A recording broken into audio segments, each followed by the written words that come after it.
All right, GameStop surging after reporting a beat on the top and the bottom line. Yes, GameStop beat on the top and bottom line on fourth quarter earnings. And look at shares up more than 33%, albeit from a relatively low level. Nonetheless, let's dive deeper into this report with Ihor Dusaniwsky. Good to see you, S3 Partners Managing Director. Wow, what's your reaction to GameStop beat top and bottom?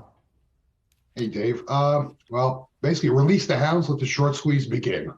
The shorts were profitable till around 10 a.m. today. By the end of the day, they were down $40 million in mark-to-market P&L. Aftermarket trading down, give or take, $300 million. So they're taking a big punch to the gut. We should see some big short covering tomorrow. Ihor, how much short activity have you seen in GameStop lately?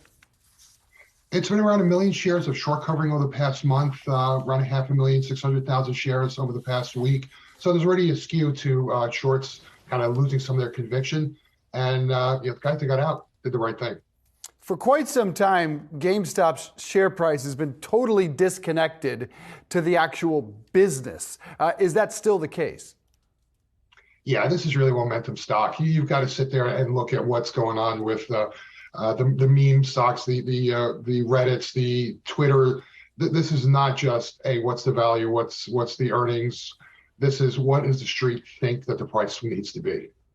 When we talk about some of the mechanics, some of the, breaking down exactly the trading action that we have seen, has that really diverged from what we were seeing 2 years ago when we first started talking about GameStop as a meme trade?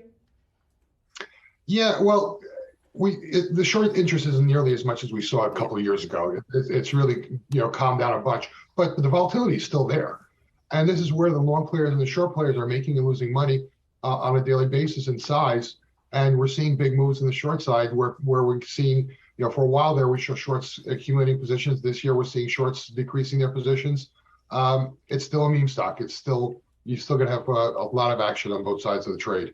Can you talk about the shorts that you've seen as related to First Republic? We've been trying to diagnose what happened with SVB. Of course, First Republic had a massive struggle. They have since rebounded. Certainly a great day today on the words from Janet Yellen and Jamie Dimon and others. But how much short are you seeing there? Yeah, we're seeing it's a small short amount just because the stock price is so low, $69 million. It's almost 6 million shares shorted. The big thing is we saw short selling into the contagion, let's call it, with 600,000 shares shorted since the 8th, almost 1 million shares short over the past month. So there was some short interest in this stock as the price started trending downwards. Ihor, when we talk about the regulators' activity here, going in obviously already with SVB and with Signature Bank, some talk about maybe the fact that they could potentially intervene again. Treasury Secretary Janet Yellen leaving that door open in comments earlier today. What's the fallout for some of these traders who would be short or potentially are short on these stocks? I mean, look, you're up $500 million in 2 weeks. So this is a big bunch of P&L that you got in your pocket, but you can't buy a cup of coffee with it because you haven't realized the trade. So what's going to happen is you're going to see some of these traders who are up big start closing out their positions and realizing their profits before they can't. Stocks get traded. You got bankruptcy, you got takeovers, you got whatever issues that come in this name. It's going to hinder the possibility of closing out a short position. So there's going to be a lot of trading in this name. A lot of it's going to be short covering because these guys want to cash in their chips. All right, great stuff. We'll have to leave it there. Ihor, thank you so much. Appreciate that.